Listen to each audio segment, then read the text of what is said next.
Bonjour, très cher bien-aimé.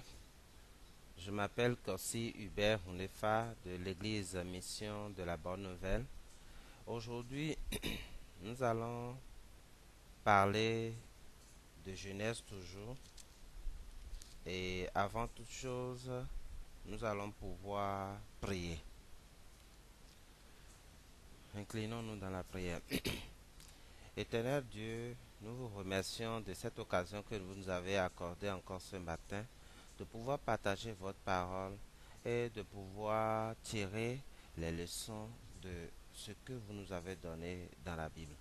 Éternel Dieu, c'est à vous de nous éclairer, c'est à vous de nous donner la lumière afin que nous puissions comprendre votre parole telle que vous voulez, selon votre cœur. Au nom de Jésus-Christ, nous avons prié. Amen.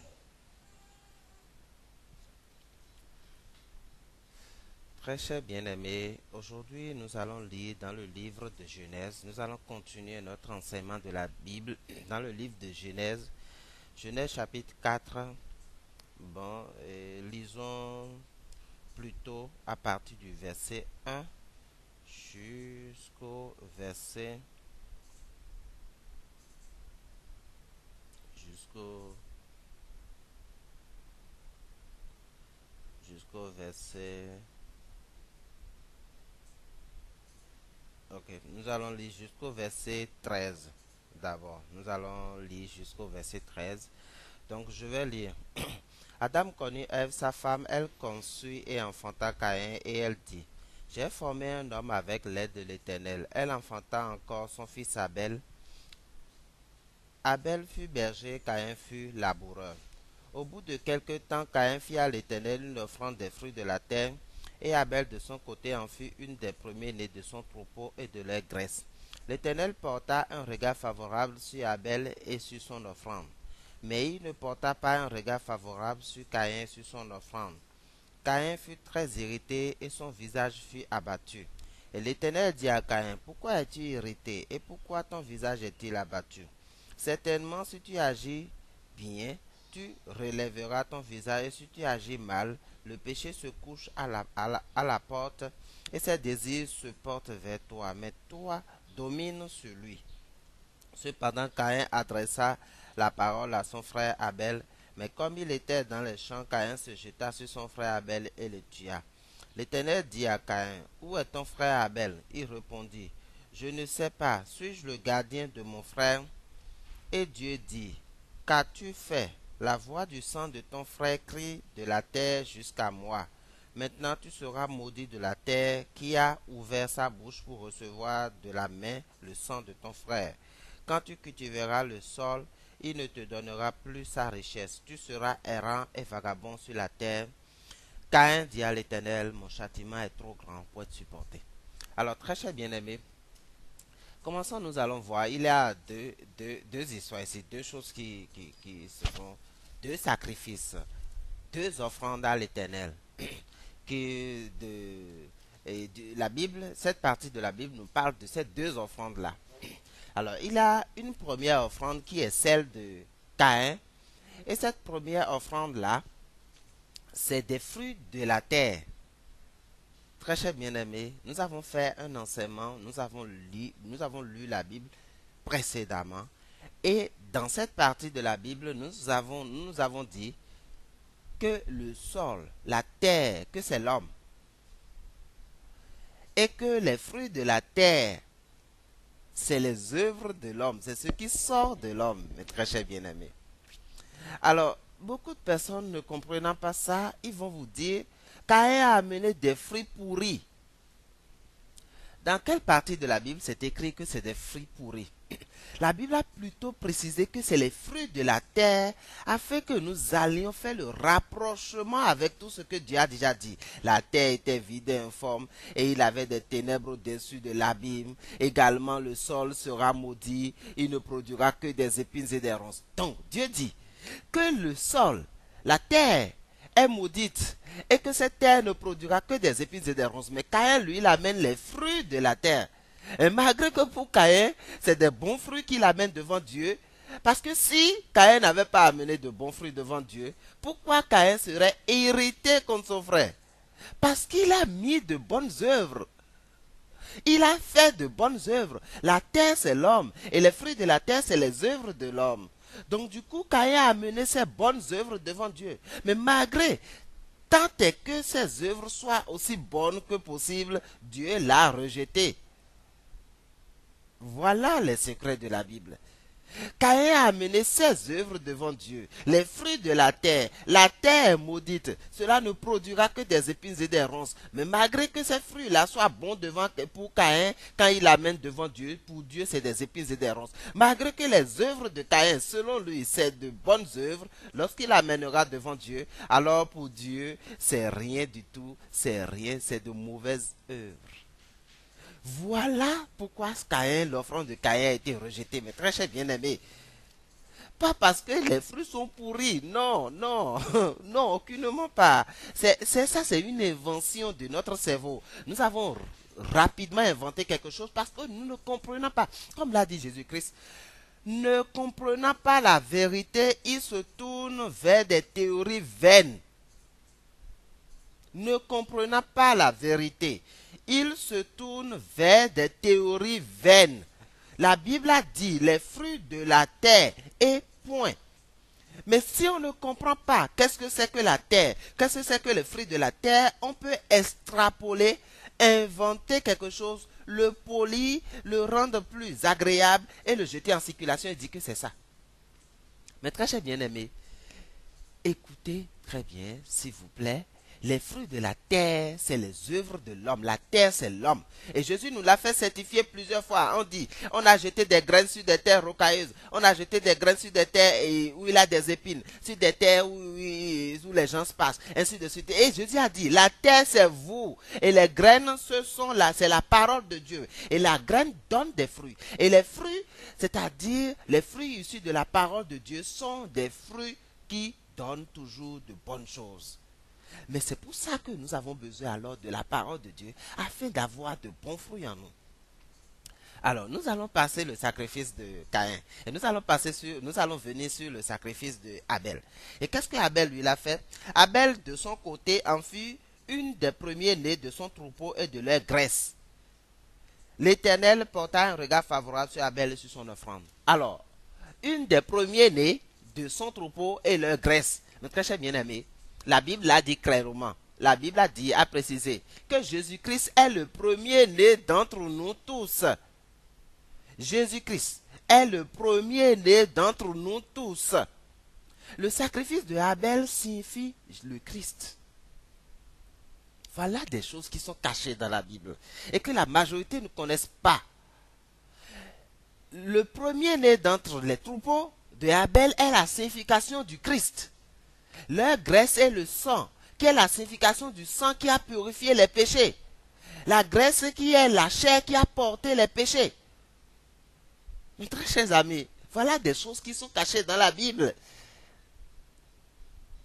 Alors, Abel est venu clairement devant Dieu, pas avec les fruits de la terre, c'est-à-dire pas avec ses œuvres, parce que Caïn a bien écouté ses parents. Il a bien écouté que ses parents lui ont dit la terre, le sol est maudit et cela ne produira que des épines et des ronces. Donc Caïn ne peut plus amener aucun fruit sortant de la terre, aucune de ses œuvres Caïn ne peut plus amener devant Dieu. Voilà pourquoi Caïn a amené alors, au travers du Christ, Caïn a demandé que ses péchés lui soient pardonnés. Et c'est comme ça que les péchés de Caïn lui sont pardonnés. Mes très chers bien-aimés. Pas au travers de ses œuvres, pas au travers des fruits de la terre, mes très chers bien-aimés. Au travers de Jésus-Christ. Uniquement par Jésus-Christ. Caïn n'a apporté aucune œuvre venant de lui. Voilà des choses qui sont cachées dans la Bible. Et quand on ne connaît pas, on se tourne vers des théories vaines, sans sens. On invente. Notre cher bien-aimé, alors, il y a quelque chose que Dieu a dit aussi à Caïn, que j'aimerais qu'on médite là-dessus. Dieu dit à Caïn ceci: pourquoi es-tu irrité et ton visage est-il abattu? Certainement, si tu agis bien, tu relèveras ton visage. Si tu agis mal, le péché se couche à la porte et ses désirs se portent vers toi. Mais toi, domine sur lui. Dieu lui a dit à Caïn, domine sur le péché. Mais imaginez, quand Dieu a dit à Caïn, domine sur le péché, ça veut dire Caïn doit avoir la force de dominer sur le péché, n'est-ce pas? Très cher bien-aimé. Mais regardez ce que Caïn a fait après. Alors, quand Dieu a dit à Caïn de dominer sur le péché, c'est pendant Caïn adressa la parole à son frère Abel. Mais comme il était dans les champs, Caïn se jette sur lui, sur son frère Abel et le tua. Ça veut dire que Caïn ne peut pas dominer sur le péché. Malgré que Dieu lui a dit, domine sur le péché, malgré que Caïn ait la volonté, toute la volonté qu'il veut pour dominer sur le péché, Caïn ne peut pas dominer sur le péché. Mais qu'est-ce qu'on nous enseigne aujourd'hui, très cher bien-aimé? On nous enseigne de dominer sur le péché, mais on n'y arrivera jamais. On n'y arrivera jamais, très cher bien-aimé. Parce que Caïn, que Dieu lui a dit, quand Dieu lui a dit, domine sur le péché, Caïn n'est pas arrivé à dominer sur le péché. Mais qu'est-ce que Dieu a fait maintenant? Dieu maintenant a intervenu parce que Caïn, en travaillant, en voulant dominer sur le péché, Caïn n'est pas arrivé. Et c'est pour ça que Caïn a pu dire ceci. Caïn dit à l'Éternel, mon châtiment est trop grand pour être supporté. Caïn ne peut pas dominer sur le péché. Et malgré que Dieu, il a essayé de travailler, de faire beaucoup de choses, Dieu l'a maudit. Ça veut dire que Caïn n'a aucune force de pouvoir éviter le péché, de pouvoir s'empêcher de pécher, de pouvoir faire des choses qui plaisent à Dieu. Parce qu'il n'a pas la force intrinsèque en lui pour pouvoir dominer sur le péché. Mais vous pensez que vous pouvez.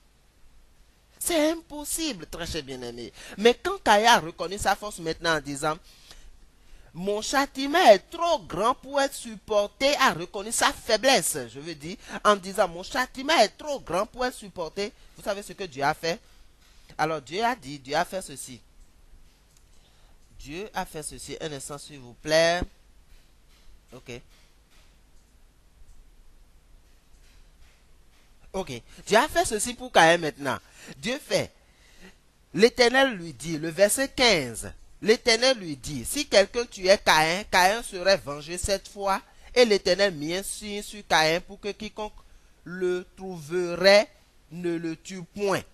L'Éternel mit un signe sur Caïn pour que quiconque le trouverait ne le tuerait point. C'est là le salut de Caïn également, mes chers amis. Le signe, c'est la signification de Christ. Caïn, en reconnaissant sa faiblesse, en reconnaissant que lui, en reconnaissant que lui, il ne peut pas dominer sur le péché, et que le châtiment, il est maudit s'il veut dominer sur le péché lui-même. Et que ce châtiment-là est trop grand pour lui. En reconnaissant sa faiblesse maintenant, Dieu peut lui donner le Christ. Voilà comment. Mais si vous voulez toujours, vous avez la force en vous pour pouvoir lutter contre le péché, pour pouvoir aller contre la rage du péché, aller prier, demander, faites des offrandes, barricadez les portes, faites énormément de choses pour que les péchés s'enlèvent là. En fait, voilà la parole que Dieu a donnée. Dieu a dit, tu seras maudit et de la terre qui a ouvert sa bouche pour recevoir de ta main le sang de ton frère. Et lorsque vous n'avez pas reconnu que ce châtiment est trop grand, vous savez ce que vous allez continuer à faire? Vous allez continuer à faire. Oh, c'est peut-être parce que la fois passée, je n'ai pas fait assez bien. Maintenant, je vais en faire davantage bien afin que Dieu puisse me bénir. Et comme ça, vous serez toujours en train, jusqu'au moment où vous serez fatigué. Alors vous allez dire à Dieu, mais je n'en peux plus. Le châtiment là est trop grand pour moi. Et à partir de ce moment-là, vous pouvez recevoir le salut. Dieu peut vous marquer d'un saut. C'est-à-dire que quoi? C'est-à-dire qu'aujourd'hui, nous disons quoi? Nous disons, moi, parce que je n'en ai pas fait suffisamment, que malgré que Dieu nous a dit, si vous êtes avec le péché, vous êtes maudits. Mais nous disons ceci. Nous disons, oh, je n'ai pas fait suffisamment. C'est parce que je n'en ai pas fait suffisamment que Dieu va me maudire. Donc du coup, il faut que j'en fasse énormément maintenant. Il faut que j'en fasse plus que j'en faisais avant. C'est comme le verset de Matthieu 5, qui dit, Matthieu 5 ou Matthieu 6. Nous allons lire ça ensemble, très cher bien-aimé. Alors, on va en terminer sur ça. Ok. Le Matthieu 5 à partir du verset 17. Je vais lire ça rapidement, mais ce qui est important, c'est le verset 20. Verset 20. verset 20, mais je vais commencer par le verset 17. Ne croyez pas que je sois venu. Bon, on va lire directement le verset 20 pour ne pas embrouiller les gens parce que le verset 17 aussi est sujet à explication, le verset 18 également, le verset 19 également. Mais je vais lire le verset 20. Car, je vous le dis, si votre justice ne surpasse pas celle des scribes et des pharisiens, vous n'entrerez point dans le royaume des cieux. Alors les gens ont dit, ok, les scribes et les pharisiens, eux respectent la loi, les 613 lois que Dieu a données à Moïse. Et là, nous sommes dit ceci. Il faut que nous respections mieux les 613 lois que les scribes et les pharisiens. Mais très cher bien-aimé, Dieu n'en a pas donné plus que les 613 lois. C'est exactement les 613 lois que Dieu a données. Dieu n'a pas donné plus que ça. Mais malgré que nous nous disons, voilà, nous devons respecter plus que les scribes et les pharisiens qui respectaient les 613 lois. Alors nous restreignons encore la loi à 10 commandements et nous disons, ok, bon, écoutez, si on prend les 10 demandants et arriver à un niveau de nous disons, aime ton prochain comme toi, mais du moment que tu aimes ton prochain comme toi-même, ça veut dire que c'est déjà suffisant. Mais qui est votre prochain? Nous allons faire un enseignement sur votre prochain également. Parce que nous nous trompons énormément sur la Bible. Jésus a parlé en parabole, mais les gens ont pris les choses telles quelles. Et ils ont commencé par en parler. Mais le pharisien qui a demandé à Jésus-Christ, qui est mon prochain? Mais il est bête, est-ce qu'il est bête? Mais c'est normal, c'est vous, c'est moi, c'est celui qui est à côté de moi, c'est ma femme, c'est mon enfant. Écoutez, c'est mes voisins et tout ça. C'est mes prochains, ça, n'est-ce pas? Mais le pharisien a pourtant posé cette question-là à Jésus-Christ. Qui est mon prochain? Ça veut dire que ce n'est pas une question anodine. Malgré qu'il soit pharisien, malgré qu'il sache que c'est celui qui est à côté de lui qui est son prochain, il a un doute dans sa tête. Et ce doute-là l'amène à poser cette question-là également. Qui est mon prochain? Nous allons venir sur cet enseignement-là, étape par étape. Nous allons aller crescendo, mes très chers bien-aimés, afin que vous puissiez voir quels sont les secrets qui sont cachés dans la Bible. Alors, donc malgré que Dieu ait dit ça, nous on dit, oh, nous on va travailler, on sera extrêmement fort pour pouvoir plaire à Dieu. Mais nous n'y arriverons jamais, très chers bien-aimés. On va s'en arrêter là pour aujourd'hui. Et que Dieu nous accorde la clairvoyance de l'esprit afin que nous puissions comprendre les paroles que Dieu a sorties depuis le commencement du monde. Depuis le commencement du monde, Dieu a parlé uniquement de Jésus-Christ. Uniquement de Jésus-Christ. Pas autre chose. Le salut ne vient pas d'autre personne que de Jésus-Christ. Lui, c'est le sauveur. Il est à la droite de Dieu. C'est-à-dire que la droite qui donne le salut. Lui, c'est le sauveur. Donc du coup, il n'y a point de salut sans Jésus-Christ. Mais il n'y a pas de salut en vous, mes très chers bien-aimés. Détrompez-vous, le salut n'est pas en vous. C'est-à-dire, vous ne pouvez rien faire pour obtenir le salut. Il n'est pas en vous. Ce n'est pas en vous. Si vous voulez travailler, faire de bonnes œuvres pour obtenir le salut au dernier jour, vous êtes en train de dire que le salut est en vous, mais ce n'est pas en vous. Vous ne pouvez même pas, moi je ne peux même pas verser mon sang pour effacer le péché de qui que ce soit. Je ne peux pas. Pourquoi? Parce que je suis né avec le péché, mes très chers bien-aimés. Un sang rempli de péché, qu'est-ce que ça fait à Dieu? Rien du tout. C'est une abomination devant Dieu. C'est-à-dire, je suis né avec le péché. Ma chair, de ma chair, rien de bon ne sort. Mais qu'est-ce que je peux offrir? Quelle chair je peux offrir? Quel sang je peux offrir? Mais malgré ça, on enseigne ça dans certaines églises. Vous pouvez donner votre corps comme le Christ. Si vous y arrivez, on ne peut pas. Vous ne pouvez même pas.